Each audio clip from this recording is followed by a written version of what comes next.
আরও একটা গুরুত্বপূর্ণ বিষয়, এই বছরই কিন্তু যে 2025 কিন্তু সবার শেষ যে এইচএস পাস ক্যান্ডিডেটদের নেবে, এরপরে আর এইচএসদের নেবে না।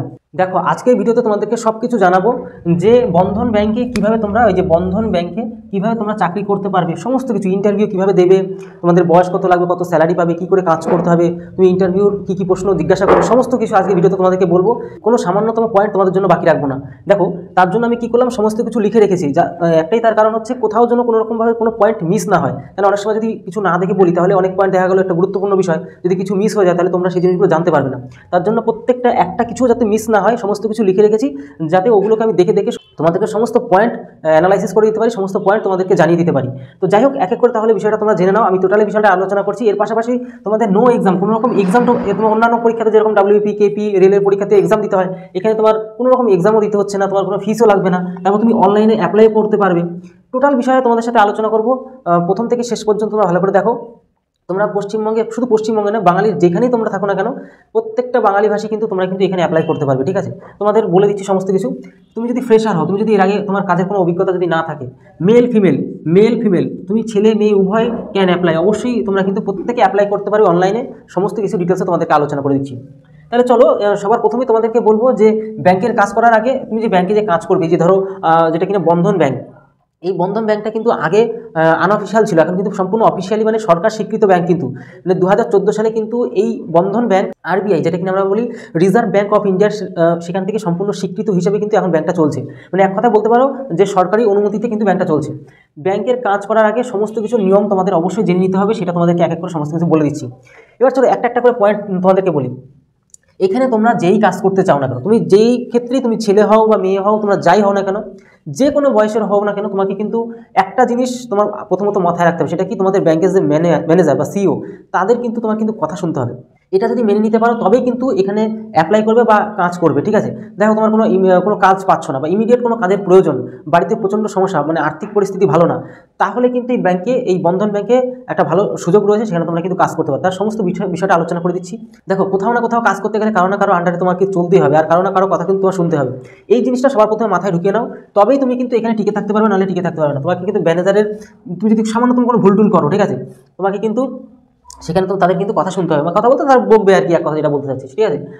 আর আরও একটা কথা বলছি, ধরো তুমি সারাদিন কাজ করে আসলে, সারাদিন কাজ করে যা বললো তোমাকে সেটা করে আসার পরেও যদি তুমি কোনো রকম কাজে সমস্যা হয়, অ্যাকচুয়ালি বকবে বলতে তোমাকে কাজটা তো অবশ্যই শেখাবে যে এই করে না, ওই করে, এটা করতে পারলে না কেন, ওটা করতে পারলে না কেন, এই জিনিসগুলো কিন্তু তোমার কথা শুনতে হবে, ঠিক আছে। এমন তো না যে তুমি যদি নিজে মালিক হতো তাহলে তো কারো কথা শুনতে হতো না, কিন্তু যেহেতু কোনো একটা কারো আন্ডারে কাজ করবে, তোমাকে কিন্তু কথা শুনতে হবে, ঠিক আছে। এটা প্রথমত তোমার কিন্তু মাথায় বিষয়টা ঢুকিয়ে নিতে হবে।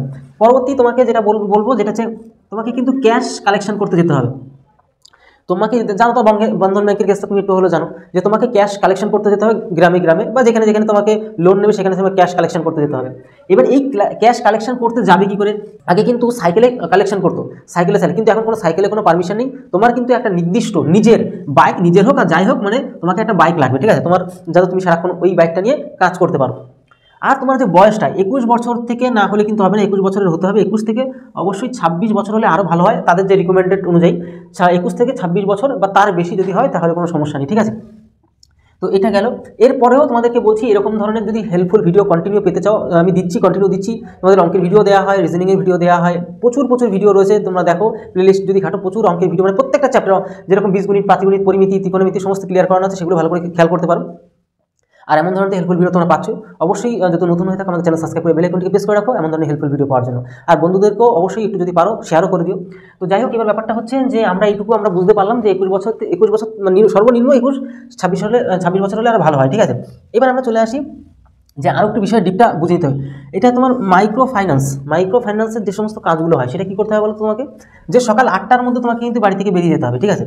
মানে কাজ তোমাকে করিয়ে নেবে, সিম্পল একটা ভাষা তোমাকে বুঝতে হবে। প্রথমত তোমাকে খাটাবে, ধীরে ধীরে তুমি যখন মানে আরও ভালো সিচুয়েশন বানাতে, ভালো পজিশন বানাতে পারবে, তখন কিন্তু তোমার খাটনিটা কিন্তু কম হবে, ঠিক আছে। এই জিনিসটা তোমাকে একটু বুঝে নিতে হবে এখন থেকেই, যে প্রথমত তোমাকে খাটাবে, যে 8টার মধ্যে তোমাকে বাড়ি থেকে বেরিয়ে যেতে হবে, 10 কিলোমিটারের মধ্যে তোমাকে কাজ দেবে। তোমার অফিস থেকে বা তোমার একটা মানে বলে দেবে যে এই 10 কিলোমিটারের মধ্যে তোমাকে কিন্তু ঘোরাঘুরি করতে হবে, বা যেখানে টাকা কালেকশন করতে হবে সেখান থেকে তোমাকে কিন্তু টাকা কালেকশন করতে হবে, ঠিক আছে। আর তোমাদের কিন্তু গ্রুপ থাকবে, সেই গ্রুপটা কি বলো, 10 থেকে 20 জনের গ্রুপ থাকবে। এই মানে টোটাল ডিটেলসটা আলোচনা করে দিচ্ছি, যেন আমি কেন লিখে রেখেছি, আমি যাতে কোনো পয়েন্ট মিস না যায়, সেইগুলো যেন আমি ভালো করে তোমাদেরকে বুঝিয়ে দিতে পারি। তাহলে একটি গ্রুপ থাকবে যেটা কিনা 10 থেকে 20 জনের গ্রুপ থাকবে। এবার সবাই মিলেমিশেই কাজগুলোকে করবে, ঠিক আছে, মিলেমিশেই কাজ করতে দেবে, কোনো রকম সমস্যা নেই। ক্যাশ কালেকশনের যে ব্যাপারটা, এইবার দেখো ধরো 8টায় বেরিয়ে গেলে, এবার তোমাদেরকে দিয়ে দিল ক্যাশ কালেকশনের জন্য। এইবার তোমাকে কিন্তু 1:30টার মধ্যে তোমার অফিসে বা ব্রাঞ্চে তোমাকে কিন্তু চলে আসতে হবে, ঠিক আছে। 1:30টা যখনই বাজবে, 1:30টার মধ্যে সে নয় তুমি কাজ করতে করতে বুঝে যাবে মোটামুটি যেটা আর কি চলছে, 1:30টার মধ্যে বন্ধন ব্যাংকে তোমাকে কিন্তু অফিসে চলে আসতে হবে বা ব্রাঞ্চে চলে আসতে হবে। এবার তুমি যখনই আসলে, এবার তোমাকে খাওয়া দাওয়ার একটা সময় দেবে, তোমার দুপুরের লাঞ্চের যে সময়টা সেটা দেবে। এবার তারপর তোমাকে ক্যাশগুলো যা তুমি কালেকশন করেছো সেগুলো তুমি জমা দিলে, ঠিক আছে। এইবার তোমাকে কিন্তু ছাড়বে না, তুমি ক্যাশ জমা দিয়েও কিন্তু তোমাকে ছাড়বে না। কখন ছাড়বে? ব্যাংকে বিভিন্ন ধরনের যে সমস্ত কাজগুলো আছে, যেরকম খাতা ওপেনিং করা, মানে ব্যাংকের বই ওপেন করা, কেউ আসলো তার ব্যাংকের বই ওপেন করা, ঠিক আছে, কেউ লোন নিল, লোনের যে ভেরিফিকেশন সেটা করা, এই ধরনের কাজগুলো তোমাকে, বা আদার্স আরও অন্যান্য কাজ রয়েছে ব্যাংকে, সেগুলো তোমাকে করতে দেবে, ঠিক আছে। মানে এক কথায় তোমাকে ব্যাংকের যে সমস্ত ছোটোখাটো কাজ বা গুরুত্বপূর্ণ কাজ, সেগুলোকে কিন্তু তোমার ওই কাজের সাথে সাথে তোমাকে কিন্তু শিখিয়ে দেবে। এবার ব্যাপারটা হচ্ছে, তোমাদেরকে বলছিলাম যে ফ্রেশার, তোমরা যদি ফ্রেশার যদি হও তাহলে একটু তোমাকে পরিশ্রম করে প্রথমত, ধীরে ধীরে যখন তুমি কাজ শিখে ফেলবা তখন তোমাকে কিন্তু আরও অফিসিয়ালি কাজগুলি তোমাকে বেশি রেফার করবে তারা, ঠিক আছে। আরও গুরুত্বপূর্ণ বিষয় রয়েছে, তোমরা একটু দেখে না বুঝতে পারবে তোমরা কী করে, মানে যখন যাবে ইন্টারভিউতে কী কী প্রশ্ন তোমাকে জিজ্ঞাসা করবে, কী কী জিজ্ঞাসা করবে না, সমস্ত ডিটেলসও আলোচনা করছি, একটু ওয়েট করো। তোমরা যারা কাজ করতে ইচ্ছুক, ঠিক আছে, তারা কিন্তু অবশ্যই অনলাইনে অ্যাপ্লাই করতে পারো, তোমাদেরকে প্রথমে যেটা বললাম। আর তুমি যদি চাও, তুমি কোনো ব্রাঞ্চে গিয়ে যে অফলাইনে যে ফর্মটা সেটা নিয়ে এসেও যদি তুমি অ্যাপ্লাই করতে চাও তাতেও তুমি পারবে, সেটা অসম্ভবের কিছু না। অফলাইনেও তুমি অ্যাপ্লাই করতে পারবে, অনলাইনেও অ্যাপ্লাই করতে পারবে। এইটা একটা কথা তোমাদেরকে বলে রাখছি, অ্যাপ্লাই করলেই হবে না, সেই ব্রাঞ্চে তুমি যেই ব্রাঞ্চে অ্যাপ্লাই করো না কেন, তুমি মাঝে মধ্যে এমনি তোমার তো ফোন আসবেই, যখন আসবে তখন তোমাকে ইন্টারভিউর জন্য ডাকবে। আর যদি না ডাকে তাহলে মাঝে মধ্যে কিন্তু তোমার খোঁজ নিতে হবে, ঠিক আছে। এবার যে তুমি অবশ্যই, তোমাকে কিন্তু এখানে শুধুমাত্র মাধ্যমিক পাস করলে চলবে না, এখানে তোমাকে এইচএস পাস করতে হবে, ঠিক আছে। এইচএস পাস করলেই তুমি কিন্তু এখানে অ্যাপ্লাই করতে পারবে, বা তুমি যোগ্য পড়াশোনার দিক থেকে, মানে এডুকেশন কোয়ালিফিকেশনের দিক থেকে। আরও একটা গুরুত্বপূর্ণ বিষয়, এই বছরই কিন্তু যে 2025 কিন্তু সবার শেষ যে এইচএস পাস ক্যান্ডিডেটদের নেবে, এরপরে আর এইচএসদের নেবে না, এরপরে সবাই গ্র্যাজুয়েশন কমপ্লিট করলেই তাদেরকে নেবে, তাছাড়া নেবে না। এই লাস্ট বছর যে এইচএস মানে উচ্চ মাধ্যমিক পাস করলে তোমরা এখানে অ্যাপ্লাই করতে পারবে। এরপরের মানে 26 বছর, মানে 2026 সাল থেকে আর কোনো রকম এইচএসও নেবে না।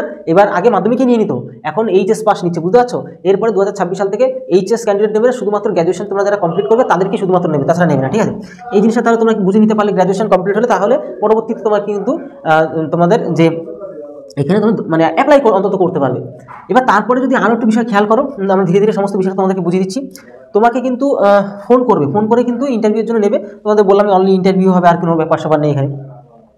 এবার তোমাকে একটা কথা বলে দিচ্ছি, এখানে তোমাকে একটা কথা বলবো কি, তুমি যদি সত্যি এই কাজটা পেতে চাও, যারা মানে কর্মরত, যারা এই বন্ধন ব্যাংকে কর্মরত অবস্থায় এখন রয়েছে, বা 5-6 মাস ধরে কাজ করছে, বা দীর্ঘদিন ধরে কাজ করছে, তাদের সাথে কাউকে যদি, মানে এটা তোমার নিজের দায়িত্ব, তাদের সাথে তুমি ভালো করে কথা বলো, একটা দিন যাও তাদের সাথে কি কথা বলো, যে দাদা বা স্যার তুমি যাই বলো না কেন, যে এই কাজটা কী করে করতে হয়, আপনি একটা ঘন্টা সময় নাও তার কাছ থেকে, বা তার বাড়িতে যাও, একটা ঘন্টা সময় ডিটেলসে জেনে নাও। আমি তো তোমাদেরকে ডিটেলসে বলছি, আমি তোমাদেরকে প্ল্যানও শিখিয়ে দিচ্ছি কী করে কী করতে হবে না করতে হবে, তোমাদের ইন্টারভিউ কী প্রশ্ন জিজ্ঞাসা করবে সেই ধরনের অভিজ্ঞতাও তোমাদেরকে আজ ভিডিওতে দিয়ে দিচ্ছি।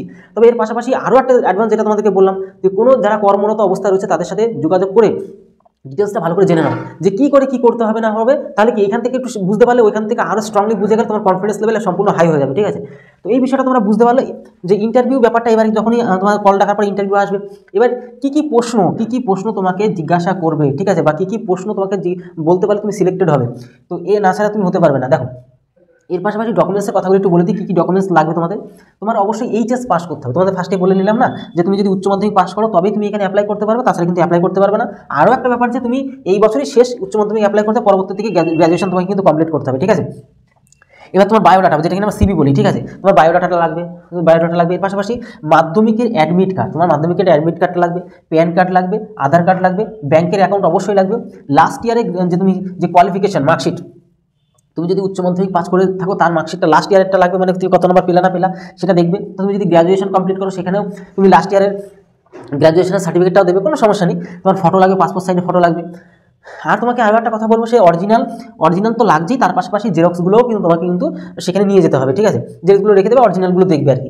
ইন্টারভিউর কী কোশ্চেনগুলো এইবার তোমাদেরকে একটু আলোচনা করি। ইন্টারভিউতে তোমাদেরকে কী প্রশ্নগুলো জিজ্ঞাসা করবে, সেগুলো কিন্তু তুমি যদি ভালো করে বুঝিয়ে না বলতে পারো তাহলে তুমি কিন্তু কেস খাবে। দেখো তোমাদেরকে একটা কথা বলো, তুমি যখন ইন্টারভিউতে যাবে ভালো করে, আগে তো তোমার বললামই ফুল কনফিডেন্সের সাথে কথা বলো, যেটা পারবে না একদম ক্লিয়ার বলে স্যার আমি পারছি না, বা এটা আমার জানা নেই, আর যদি মনে হয় আমার এটা মনে ছিল বাট আমি এই মুহূর্তে মানে একদম ক্লিয়ার কাট আনসার দেবে, যেটা পারবে একদম ক্লিয়ার বলবে স্যার এটা উত্তর এটা হচ্ছে এটা, বা যেটা পারবে না সেটা বলবে স্যার আমি এটা মানে আমার জানা নেই। একদম স্বচ্ছ ভাষায় ক্লিয়ার একদম কনফিডেন্সের সাথে বলবে যে না ছেলের দম আছে বা মেয়ের সেই দমটা আছে। তো এই জিনিসগুলো তোমার অবশ্যই থাকা প্রয়োজন। তুমি যে প্রতিষ্ঠানে ইন্টারভিউ যেতে যাও না কেন তার সম্পূর্ণ কিছু জেনে তোমাকে অবশ্যই যেতে হবে। এই দেখো এটা খুব খুব গুরুত্বপূর্ণ। ধরো তুমি ইন্টারভিউ দিতে যাচ্ছ কোথায়, বন্ধন ব্যাংকে। বন্ধন ব্যাংকের এ টু জেড কবে প্রতিষ্ঠা হলো, কবে কি হলো, কবে মানে আর কি ন্যাশনালাইজড ব্যাংক হলো, সমস্ত ডিটেলস বা এর সিও কে আছে, এর প্রথম প্রতিষ্ঠা কে, সমস্ত ডিটেলস তোমার কিন্তু সেখানে জানকারি নিয়ে অবশ্যই ইন্টারভিউতে যাবে, ঠিক আছে। এবার আরও একটু বলছি তোমাদেরকে। এবার যেমন ওই যে বললাম আমি তোমাদের, যেমন বর্তমান বন্ধন ব্যাংকের যে সিইও তার নাম হচ্ছে কি স্যার চন্দ্রশেখর ঘোষ, ঠিক আছে, স্যার চন্দ্রশেখর ঘোষ, এটা তুমি মনে রাখো। এবার দেখো পরবর্তীতে চেঞ্জ হতে পারে, তুমি বর্তমানটা সার্চ করে নেবে গুগলে বা দেখে নেবে কোথাও থেকে, ঠিক আছে। তুমি বলবে প্রেজেন্ট যেটা কিনা সিইও অফ বন্ধন ব্যাংক, তোমার চলে আসবে সেটা। এবার আমরা নেক্সট আমরা চলে আসবো ওইখান থেকে, আমরা বুঝে যেহেতু গেলাম। এবার বন্ধন ব্যাংকের পরিষেবা চালু হয়েছিল একটু বলে দিই 2014 সালে, কিন্তু আরবিআই দ্বারা ব্যাংকের প্রথমে বললাম না যে 2014 সালে এটা আরবিআই মানে রিজার্ভ ব্যাংক অফ ইন্ডিয়া, মানে আমাদের ভারতবর্ষে যেটা সব থেকে বড় মানে সরকারি ব্যাংক যেটা আর কি, সব থেকে এই আরবিআই দ্বারা প্রত্যেকটা ব্যাংক, ভারতবর্ষের প্রত্যেকটা ছোটো বড় প্রত্যেকটা ব্যাংক নিয়ন্ত্রিত। তো এই আরবিআই দ্বারা সম্পূর্ণভাবে অনুমোদিত পায় হচ্ছে 2014 সালে, ঠিক আছে। মানে এখন বুঝতে পারো যে পুরো সরকারের মানে বৈধভাবে চলছে। এখন প্রত্যেকে এখানে কাজ করার জন্য একটা সময় ছিল যে এই বন্ধন ব্যাংকে কেউ কাজ করতে যেত না, মানে 6,000-7,000 টাকা বেতন দিত। আজকে যারা সেই সময়ে বন্ধন ব্যাংকে যুক্ত হয়েছে আজকে 70 থেকে 75,000 টাকা স্যালারি পায়, ঠিক আছে। এবার দেখো তোমরা সমস্ত ঠিকানা ভালোভাবে জেনে যাবে অবশ্যই, যে তোমাদের যা যা ঠিকানা, তোমার নাম, তোমার বাবার নাম, তোমার মানে তোমার যা ঠিকানা আশেপাশে যা ভিডিও টিডিও যা আছে সমস্ত ঠিকানাটা ভালো করে ক্লিয়ার করে যাবে, যাতে কোথাও জিজ্ঞাসা করলে যাতে সেটা আটকে না যায়, ঠিক আছে। এই বিষয়টা তোমাদের অবশ্যই জানতে হবে। এর পাশাপাশি আরেকটা জিনিস খেয়াল করো, তুমি আগে কোথায় যদি কাজ করে থাকো, কোথাও যদি তুমি কাজ করে থাকো, ঠিক আছে, মনে হতেই পারে তুমি অন্য কোথাও কাজ করছিলে, সেখানে ভালো লাগছে না, তুমি কি করলে এখানে চলে আসলে, ঠিক আছে, তুমি এখানে কাজ করবে প্ল্যান নিচ্ছ। তবে একটা ভুল করবে না, সেখানের বদনাম করবে না, মানে ওই যেই প্রতিষ্ঠানেই কাজ করো না কেন যে ওইটা ভালো না এই না সেই না, এই বদনামটা করবে না, তাহলে কিন্তু ওরা খারাপ ভাববে। বলবে এটাই যে আমি ওখানে ভালো অপরচুনিটি পাচ্ছিলাম না, আমি চাচ্ছি যে আপনাদের এই বন্ধন ব্যাংকে আমি আরও ভালো করে কাজ করতে চাই, আমি আমার সমাজে আরও ডেভেলপ করতে চাই, ঠিক আছে, এরকমভাবে কথাগুলো বলবে যাতে তারা একটু মোটিভ পায়। তো এই হচ্ছে ব্যাপার, কখনো বদনাম করতে যাবে না, ঠিক আছে। ওই আগে যেখানে কাজ করো না কেন, যদি না কাজ করে থাকো, যদি ফ্রেশার হও, তাহলে কোনো চিন্তা নেই, বলে দেবে আমি এর আগে কোনো কাজ করিনি। এবার এই জিনিসটা তোমাদেরকে বললাম। আরও একটা বিষয় তোমরা ভালো করে একটু দেখে নাও, কিছু শর্ট ফর্ম অবশ্যই তোমরা একটু জেনে যাবে, যেরকম প্যান কার্ড, ঠিক আছে, এই প্যান কার্ডের ফুল ফর্ম জেনে যাবে, তারপর পিএফের ফুল ফর্ম জেনে যাবে, এলআইসির ফুল ফর্ম জেনে যাবে, আইএফসির ফুল ফর্ম জেনে যাবে, আইএফসি কোড নাম্বার হয় না ব্যাংকের বইতে থাকবে, ওগুলি ফুল ফর্ম জেনে যাবে। এগুলো একটু না গেলে মানে জেনে কখনো জিজ্ঞাসা করে বসে। এইবার তোমাদেরকে বললাম যে কনফিডেন্সের সাথে কথা বলবে সম্পূর্ণটা, আর যেটা না পারবে সেটা বলবে পারছি না, আর যেটা পারবে সেটা তুমি বলে দেবে। এবার আরও জিজ্ঞাসা করতে পারে সেটা কি, যে ও হ্যাঁ, এইটা জিনিসটা একটু খুব গুরুত্বপূর্ণ, যে ব্যাংক কত ধরনের অ্যাকাউন্ট রয়েছে। তোমাদের একটা কথা বলে দিই, এই যে হয় না ব্যাংকের বিভিন্ন ধরনের অ্যাকাউন্ট হয় না, যেরকম সেভিং অ্যাকাউন্ট, তারপরে কারেন্ট অ্যাকাউন্ট, তারপরে মাইনর, এই সমস্ত অ্যাকাউন্টগুলো হয়। এই অ্যাকাউন্টগুলো সম্বন্ধে আরও অনেক কিছু হয়, সেগুলো তুমি একটু ডিটেলসে জেনে নেবে, মানে গুগল সার্চ করে হোক বা যাই করে হোক তাদের কাছ থেকে ভালো করে জেনে নেবে। আমি তো ফার্স্টে শিখিয়ে দিলাম না, যারা কর্মরত তাদের কাছে বিষয়টা ভালো করে জেনে নিয়ে বুঝে তুমি সেখানে কিন্তু যেও, তাহলে তুমি সিলেক্টেড 100% হয়ে যাবে, ঠিক আছে।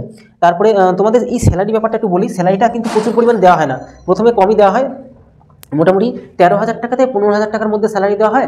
এবার ধীরে ধীরে তোমার বছর তুমি যদি কাজ করো, তোমার পয়েন্ট তৈরি হয়, পয়েন্টে তুমি যদি 1 পয়েন্ট পাও 1,000 টাকা বাড়বে, 1,000 টাকা থেকে 5 পয়েন্ট, মানে 1 পয়েন্ট থেকে 5 পয়েন্ট, মানে 1,000 টাকা থেকে 5,000 টাকা পর্যন্ত বাড়ে। তো এই বিষয়গুলো তোমাদেরকে একটু বলে দিলাম, যাতে তোমরা একটু বিষয়গুলো বুঝে নিতে পারলে আশা করি, ঠিক আছে। আর বিষয় এই ছিল, যাতে কোনো রকম পয়েন্ট মিস না হয়। তবুও যদি আমারও হয়তো ভুল হতে পারে, মানে কোনো পয়েন্ট মিস হতে পারে, আমাদের কমেন্ট বক্স ওপেন থাকছে, সেখানে তোমরা নির্দ্বিধায় একদম তোমাদের যা যা কোয়ারিজগুলো বা যা যা ডাউট এখনও যদি থাকে সেগুলো তোমরা কমেন্ট করে দিতে পারো, আমি চেষ্টা করব পরবর্তী কোনো ভিডিওতে সেগুলো তোমাদেরকে বলে দেওয়ার জন্য।